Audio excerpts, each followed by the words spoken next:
আরাধনা, তুমি গাড়ি করে আরাধনা। পিতা পিতা গো, আমি কাটিয়া ফুলমালা জ্বালিয়া ধরত না, আমি যেমন মনির ঠাকুর গোবিন্দ চরণেই করি আরাধনা। পিতা বেশ, আচ্ছা আচ্ছা অনুসোয়া, তুমি বলতে পারবে কি কার জন্য আমাদের এই রাজ ঐশ্বর্য রাজ প্রাসাদ, আর কিসের জন্য আমাদের জীবনে এত সুখ এত আনন্দ? পিতা পিতা গো, একমাত্র ভগবান গোবিন্দের সুদয়াই আমাদের জীবনে এত সুখ। গোবিন্দ ওই অহংকারী মেয়ে, তুই বোধহয় জানিস না কত কষ্ট করে কত পরিশ্রম করে আমি দিন দিন করে মনে করেছি রাজ ঐশ্বর্য রাজ প্রাসাদ, আর আজকে আমাকে সাধুবাদ না দাঁড়িয়ে আমার থেকে তোর মাটির পুতুল গোবিন্দ ঠাকুর রাখতে হলো।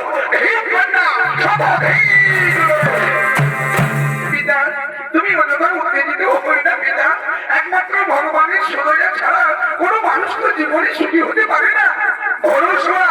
মনে রাখিস আমি একজন রাজা, আর এই রাজার থেকে যদি তোর মাটির পুতুল গোবিন্দ ঠাকুর রাখতে হয়, তাহলে আজ থেকে আমি ওদেরকে চাই ওই মাটির পুতুল তোকে কত সুখে রাখে। যা বেরিয়ে যা, এই ভূতটা আমার মুখের সামনে থেকে, এই রাজপ্রাসাদ থেকে তুই দূর হয়ে যা।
বিদায় সখীরা বিদায়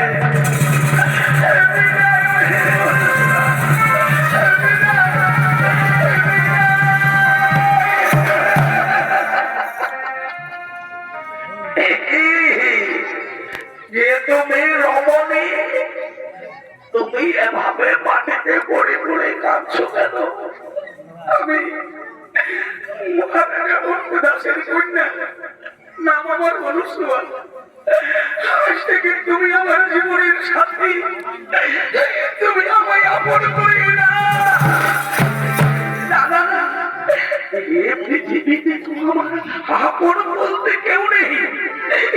এই দুর্গন্ধযুক্ত শরীর আরে পুজ রক্ত ছাড়া আমার জীবনের আপন বলতে কেউ নেই। যাও, তুমি চলে যাও। এত দুঃখ কষ্ট যন্ত্রণা তুমি সহ্য করতে পারবে না। জীবনের শত যন্ত্রণা মাথায় নিয়ে আজ সমস্ত দেবতাদের সাক্ষী রেখে আমার পিতার পছন্দ করা পাত্রের গলায় মালা পরিয়ে আমি তোমায় স্বামী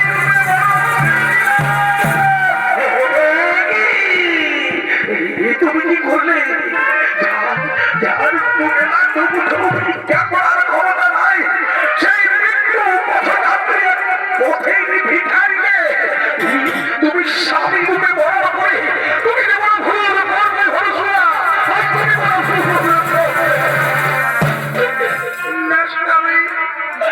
আমি কোন ভুল কাজ করিনি।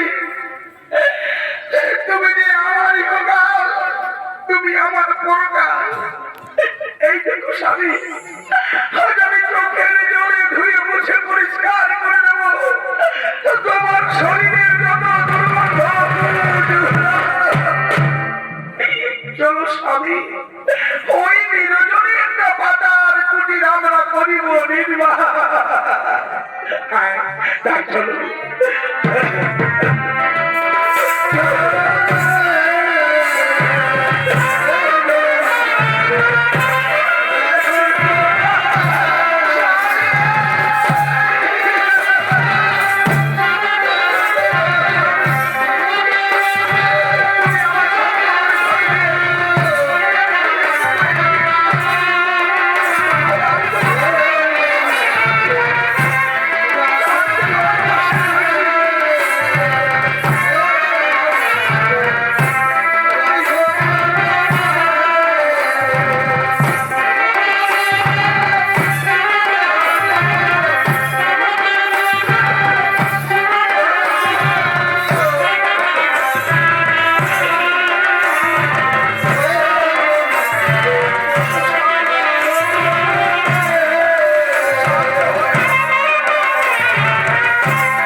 আমাকে দেখে তোমার ঘেন্না হয় না? অনুসুয়া, আমাকে দেখে তোমার ঘেন্না হয় না?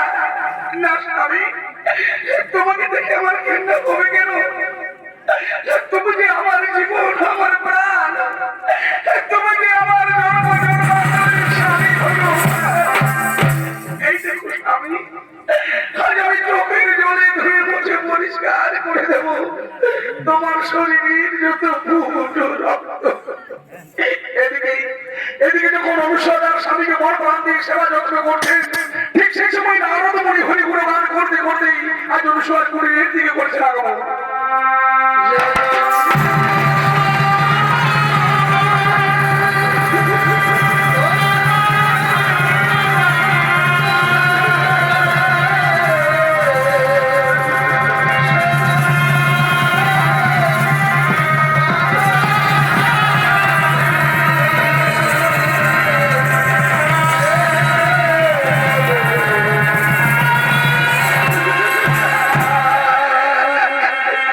হরি রাম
আমি বড় ক্ষুধার্ত, যদি আমায় কিছু খেতে না দেবে তাহলে ক্ষুধার কারণে ছটফট করে করে আমি হয়তো মরে যাবো।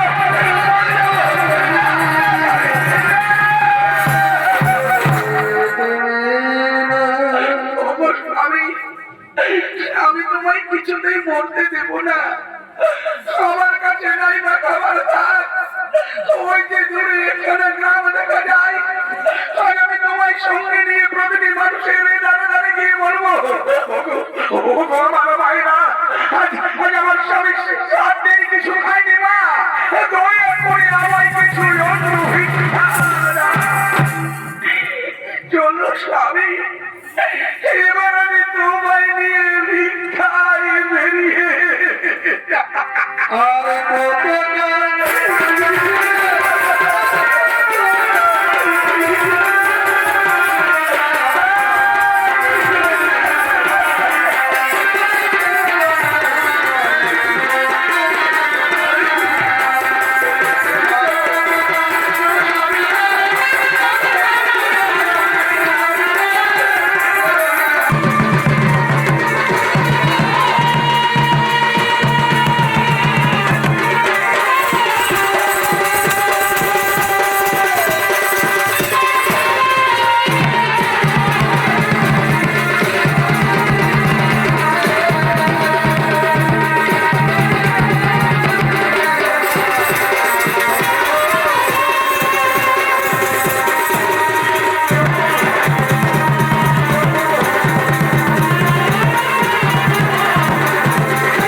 স্বামী বন্দনায় রত হয়, আমরা সকলেই স্বামী বন্দনায় রত হয়। এদিকে যখন লক্ষ্মী, সরস্বতী ও পার্বতী তারা নিজ নিজ স্বামী সেবা করছেন, ঠিক সেই সময় নারদ মুনি হরিগুণ গান করতে করতে আর স্বর্গপুরের পথে করেছেন আগমন।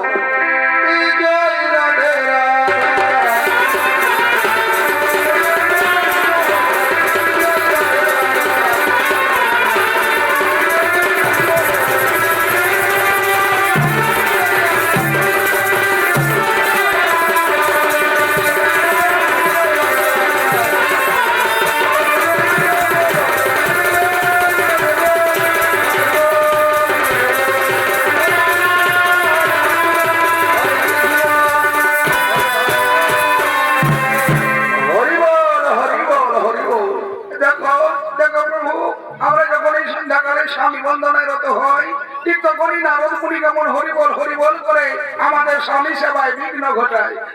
বলি, হে দেবী মাতা, তোমরা কি এমন স্বামী সেবা করো? একে তোমার স্বামী সেবা বলে না, প্রকৃত স্বামী সেবা করে সে মর্তভূমির এক নারী, নাম তার অনুসূয়া। কি বললেন নারদ? আর তুমি দেব সন্তান হয়ে আমাদের স্বামী সেবা করবে অপমান? দাঁড়া, আগে তোমায় দিলাম অভিশাপ। শান্ত হও দেবী, অকারণে নারদ মুনিকে না দিয়ে অভিশাপ। চলো আমরা সকলে মিলে গিয়ে পরীক্ষা করে আসি অনুসূয়া কেমন সতী নারী আর কেমন তার স্বামী সেবা। ঠিকই বলেছ প্রভু, তাহলে তাই চলো, তাই চলো, তাই চলো।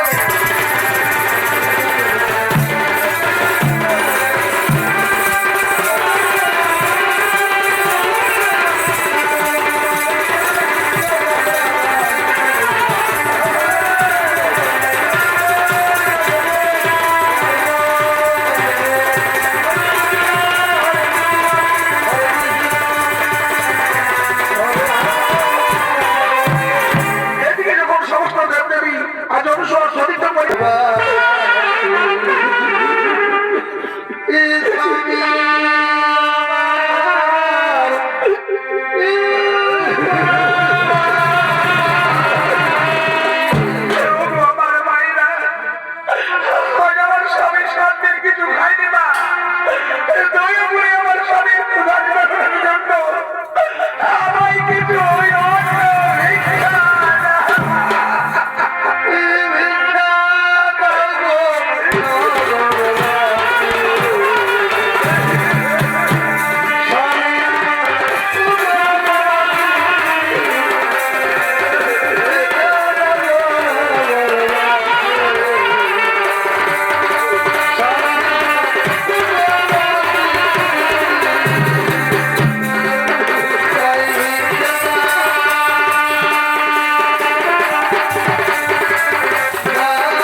পেয়েছি দেখো, আজ আমরা যা ভিক্ষা পেয়েছি না, তাতে করে আমাদের এক সপ্তাহ ভিক্ষায় না বেরোলেও চলবে। এই এক সপ্তাহ আমি শুধু মন প্রাণ দিয়ে তোমার কোনো সেবা করবো, আর আমি আমার গোবিন্দ ঠাকুরের পুজো করে যাবো। হ্যাঁ বলুন তুমি তাই করবে, তুমি তাই করবে। স্বামী তুমি যতক্ষণে বৃক্ষ ছাত্রে একটু বিশ্রাম করো স্বামী। আমি এক্ষুনি গঙ্গা নদী থেকে স্নান করে আসছি, গঙ্গা থেকে স্নান করে এসে আমরা দুজনে কুড়িয়ে চলে যাবো, আর আমি কুড়িয়ে গিয়ে তোমায় রন্ধন করে অন্য সেবা দেবো। এসো স্বামী, তুমি একটু বৃক্ষ ছাত্রে বিশ্রাম করো, আমি আসছি স্বামী। আমি এক্ষুনি গঙ্গা নদী থেকে স্নান করে আসছি স্বামী, আমি এক্ষুনি গঙ্গা থেকে স্নান করে আসছি।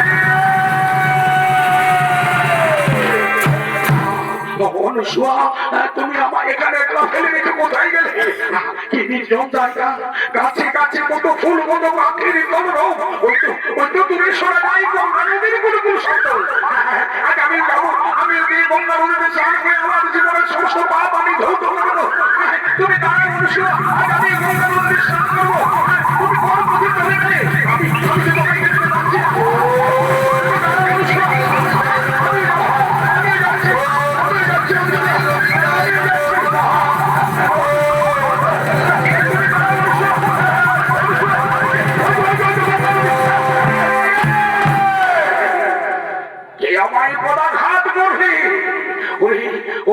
আমি মার্কণ্ড মুনি, আমি একবারে গঙ্গা তীরে বসে ধ্যান করছিলাম, আর তুই আমার আজ আমি ধরে দিলাম অভিশাপ। 3 সপ্তাহ হয়ে যেদিন আকাশে সূর্য উদয় হবে, সেই দিন সূর্য উদয়ের সঙ্গে সঙ্গে তোর মৃত্যু হবে, তোর মৃত্যু হবে, তোর মৃত্যু হবে।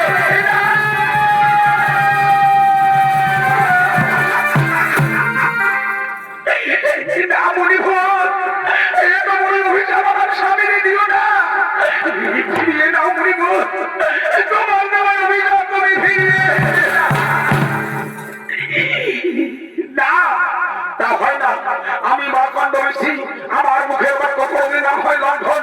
3 সপ্তাহ পরে যেদিন আকাশে সূর্য উদয় হয়, সেই দিন সূর্যোদয়ের সঙ্গে সঙ্গে তোর স্বামীর মৃত্যু হয়, তোর স্বামীর মৃত্যু হয়, তোর স্বামীর মৃত্যু হয়।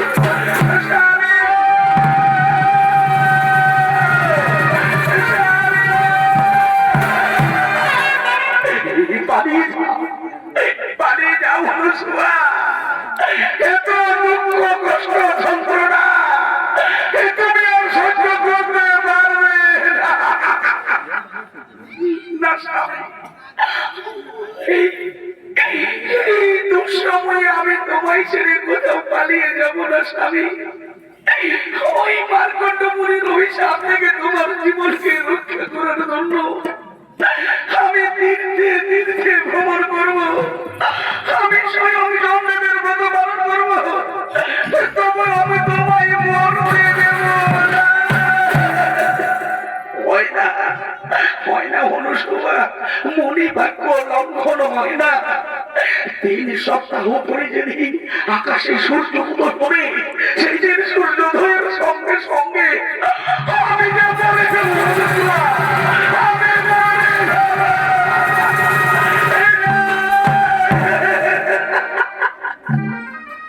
না স্বামী, আমি তোমায় মরতে দেব না। ওগো স্বামী দেব না, তাহলে আজ তুমি কান খুলে শুনে নাও। যদি আমি প্রকৃতই সতী নারী হয়ে থাকি, যদি আমি আত্মই তোমার মত সেবা করে থাকি, তাহলে আমিও সূর্যদেবকে অভিশাপ দিলাম। হে সূর্যদেব, 3 সপ্তাহ পর থেকে তুমি আর আকাশে উদিত হইও না। যদি তুমি আকাশে উদিত হও, তাহলে তুমিও মরে যাবে। তুমি কি করলে? তুমি কেন ও কারণে আজ সূর্যদেবকে এত বড় অভিশাপ দিলে? স্বামী, ওই মার্কণ্ড মুনির অভিশাপ থেকে তোমার জীবনকে রক্ষা করার জন্য আজ আমি নিরুপায় হয়ে সূর্যদেবকে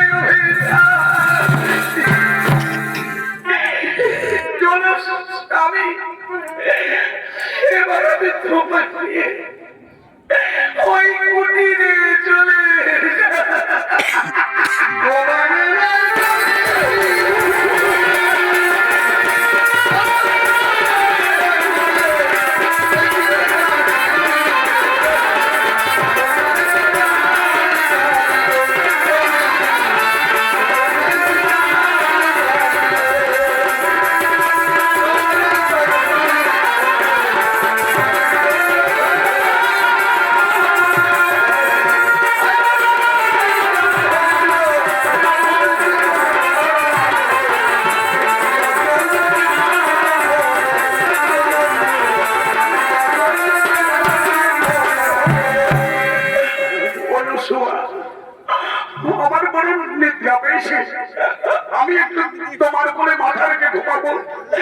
স্বামী, তুমি আমার কোলে মিষ্টিতে বাচ্চা রেখে ঘুমাও স্বামী।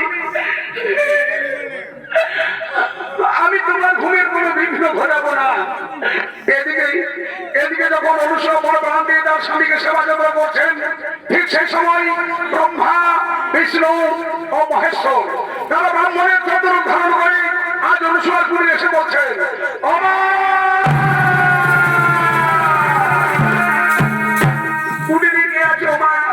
আমরা তিনজন ভিখারি ব্রাহ্মণ, আমাদের কিছু ভিক্ষা দাও মা, আমাদের কিছু ভিক্ষা দাও। হে অতিথি ব্রাহ্মণ, আমার স্বামী আমার কোলে মাথা রেখে ঘুমিয়েছে, আমার স্বামীর নিদ্রা ভঙ্গ হোক, তারপরেই আমি তোমাদের ভিক্ষা দেবো। কারা যেন আমাদের কুটিরের বাইরে এসে কথা বলছে, মনে হয় যেন কোনো অতিথি এসেছে। যাও না, তুমি যে একটু দেখা করে এসো। ওগো স্বামী, আজকে আমাদের কুটিরে তিনজন ব্রাহ্মণ দেবতা এসেছে, তুমি শান্ত হও, আমি তাদের অন্ন ভিক্ষা দিয়ে আসছি। এই নাও, এই নাও অতিথি ব্রাহ্মণ,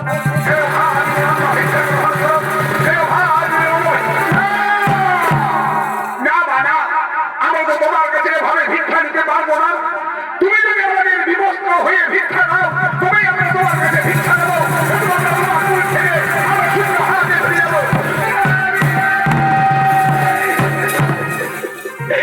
স্বামী, আজ অতিথি ব্রাহ্মণেরা আজ আমার কাছে বিবস্ত্র হওয়ার পর ভিক্ষা দেবো বলছে, কিন্তু আমি দেখলাম পূর্ণ যৌবনে নারী, আজ আমি কেমন করে তাদের বস্ত্রহীন হয়ে ভিক্ষা দেবো। ওদিকে যোগমায়া আকাশ বলে বলছেন, অনুসুয়া তুমি কোনো চিন্তা করো না, তোমার গোবিন্দ ঠাকুরের ঘটিতে জল আছে, সেই জল তুমি অতিথি ব্রাহ্মণের গায়ে ছিটিয়ে দিয়ে যা মনে করবে মা, সঙ্গে সঙ্গে তারা তাই হয়ে যাবে। অনুসুয়া কে যেন আমাদেরকে বলে গেল, তুমি কিছু শুনেছ? স্বামী, আমি শুনেছি, তুমি একটু শান্ত হও। এই নাও, এই নাও অতিথি ব্রাহ্মণ, আজ আমি তোমাদের ভিক্ষা দেবো।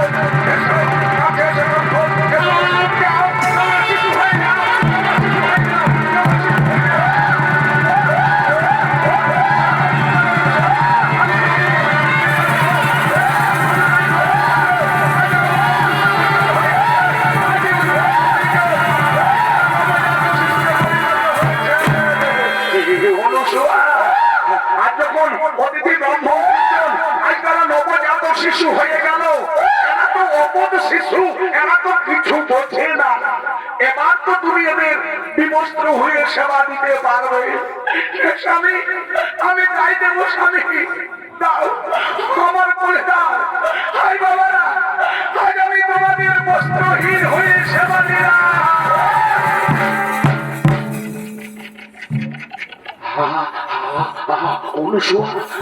আমাদের তো কোনো সন্তান সম্পত্তি নেই, এই তিন সন্তানকে নিজ সন্তান মনে করে এদেরকে আমরা কোলে পিঠে করে মানুষ করবো।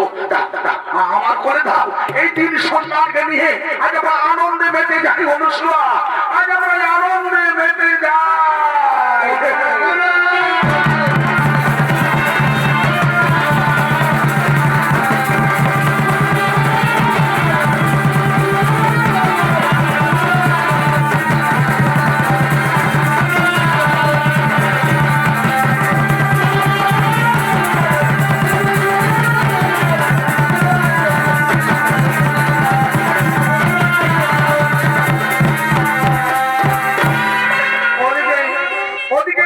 সরস্বতী ও পার্বতী আজ তারা দীর্ঘদিন স্বামী হারা হয়ে তারা স্বামীর খোঁজ করতে করতে আজ অনুসুয়ার কুটিরে এসে বলছে, ও মা, কুটিরে কে আছো মা, আমাদের কিছু ভিক্ষা দাও মা। আজ আমরা তো তোমার দুয়ারে ভিখারিনি, কে জগতের জননী মহামায়া আজ আমার দুয়ারে। মা, ও ভাগিনীর শুধু শুধু তথাস্তু, আমাদের কিছু ভিক্ষা দাও মা, আমরা যে তোমার দুয়ারে ভিখারিনি। দাও মা, আমি এক্ষুনি তোমাদের জন্য অন্ন ভিক্ষা নিয়ে আসছি। না মা, আমরা তো তোমার কাছে অন্ন ভিক্ষা নিতে আসেনি, আমরা যে তোমার কাছে স্বামী ভিক্ষা নিতে এসেছি। আমি কোথায় পাবো তোমাদের স্বামী না, যে আমি স্বামী ভিক্ষা দেবো তোমার কাছে, যে আমাদের স্বামী নেই। ওই তোমার কুটিরে যে তিনজন শিশু রয়েছে তারাই হলো আমাদের স্বামী। দাদা, আজ দয়া করে তুমি আমাদের স্বামী ভিক্ষা দাও। মা গো, আমার কুটিরের দিন শিশু যদি তোমাদের স্বামী হয় মা, যাও মা, আজ নিজে নিজে স্বামী পছন্দ করে নিয়ে তোমরা নিজে আমরা ফিরে যাও মা, আমার কোনো আপত্তি নেই মা, আমার কোনো আপত্তি নেই। চলো চলো লক্ষ্মী, চলো সরস্বতী, আজ আমরা নিজের স্বামী পছন্দ করে নিয়ে আজ আমরা নিজে আলোয় ফিরে চলে যাবো। তাই চলো, তাই চলো।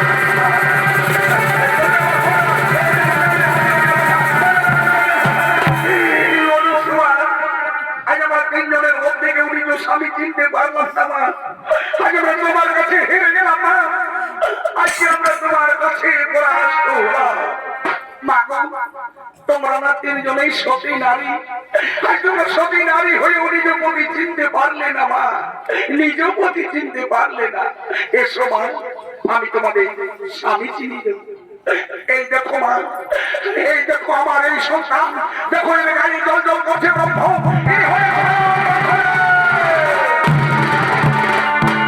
আর এই দেখো মা আমার আরেক সন্তান, দেখো এর গায়ে রয়েছে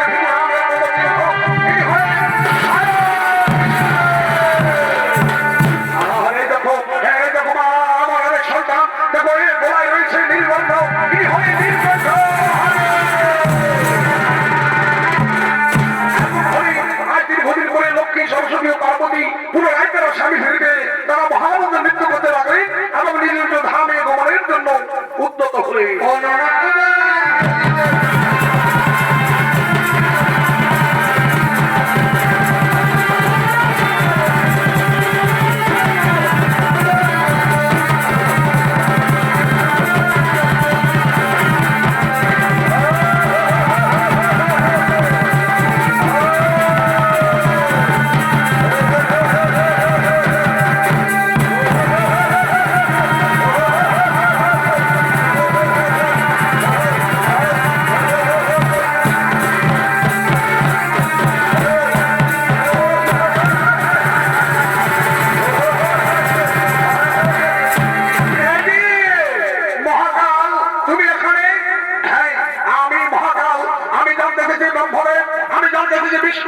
আমি জানতে চাইছি মহাত্ম, আজ এখন বন্ধ করা আকাশে সূর্য উদয় হলো না, এখন বন্ধ করা রাত্রির অবস্থা হলো না।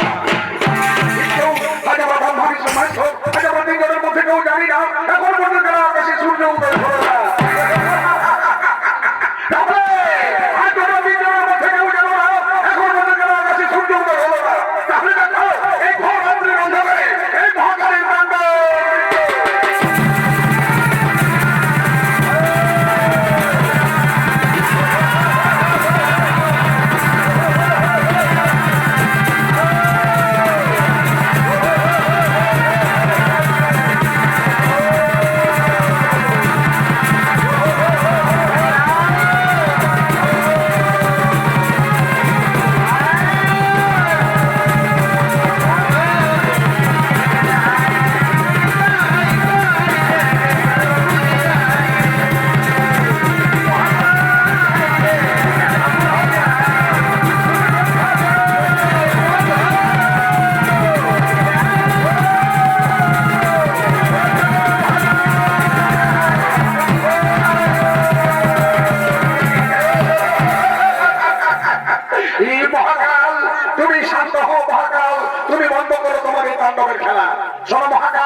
সকলে মিলে করি সূর্যোদয়ের আরাধনা, তাহলেই জানা যাবে এখনো পর্যন্ত আকাশে সূর্য উদয় হল না। তাই তখন সমস্ত দেব দেবী মিলে সূর্যদেবী করছেন কঠোর আরাধনা।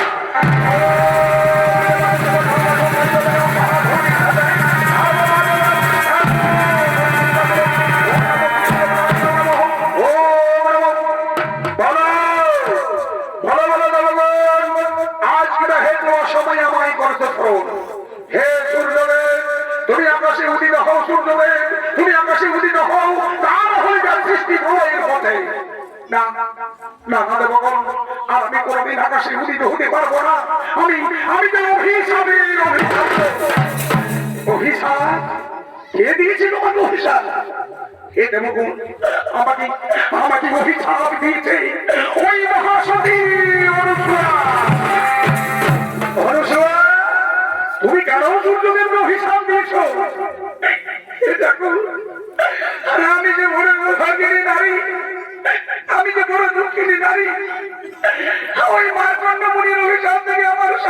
তোমার রক্ষা করার জন্য, আমার এই শাখা সিঁদুরকে রক্ষা করার জন্য আমি বাধ্য হয়ে সূর্যদেবকে না মা, তুমি সূর্যদেবকে অভিশাপ দিয়ে তুমি তো সৃষ্টিকে নষ্ট করতে পারবে না। দাও মা, তুমি তোমার অভিশাপ থেকে তুমি সূর্যদেবকে মুক্ত করে দাও।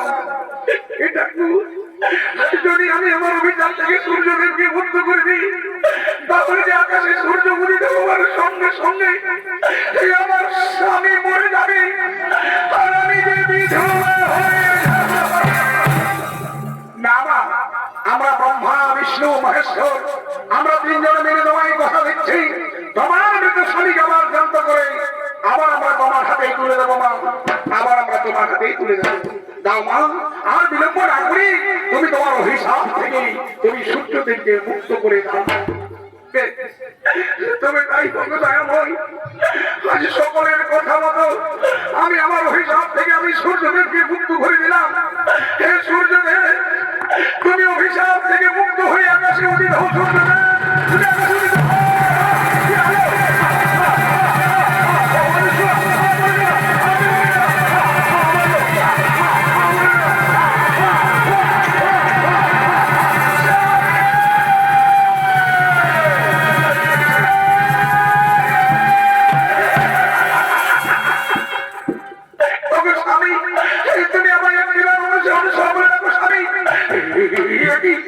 তুমি আমার তাকে সারা দিচ্ছ না কেন? তোমার সর্বাঙ্গ শীতল হয়ে যাচ্ছে কেন? তুমি তুমি কি আমার চিরজীবনের মধ্যে ছেড়ে চলে গেলে?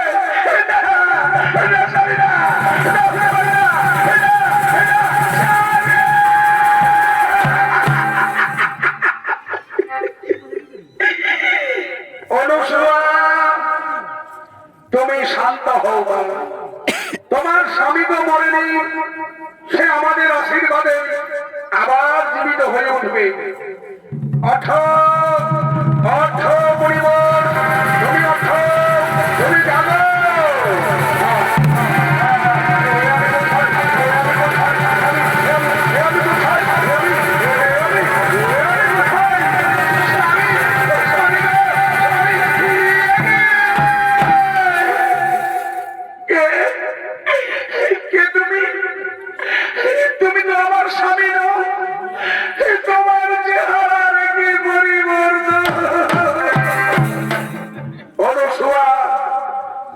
শান্ত হও মা।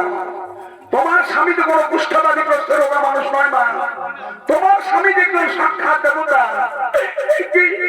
কি বললে ঠাকুর? আমার স্বামী কোনো কুষ্ঠবাদীগ্রস্ত রোগা মানুষ নয়, আমার স্বামী হলো একজন দেবতা। হ্যাঁ মা, তোমার স্বামী হলো ব্রহ্মদেবের পুত্র ত্রয়ীমুনি। সে আমার অভিশাপে কুষ্ঠ রোগে আক্রান্ত হয়ে এই পৃথিবীতে আবির্ভূত হয়েছিল মা। আর তোমার মতো সতী নারীর হৃদয় আজ সে অভিশাপ থেকে মুক্তি পেয়েছে। তুমি ধন্য মা, তুমি ধন্য সতী নারী। তাই সঙ্গে সঙ্গে সমস্ত দেবদেবী আজ একত্রিত হয়ে সমবেত কণ্ঠে বলছেন, অনুসূয়া তুমি শুধু সাধারণ নারী নও মা, আজ তুমি সাধারণ নারী হয়ে তুমি যে স্বামী সেবা দেখালে মা, সেই স্বামী সেবার কাছে আমাদের মতো দেবদেবী আজ আমরা সকলে তোমার কাছে পরাস্ত হয়েছে মা, আজ আমরা সকলে তোমার কাছে পরাজিত হয়েছি। তাই আজ সকলে মিলে সমবেত কণ্ঠে বলছি, তুমি শুধু সাধারণ নারী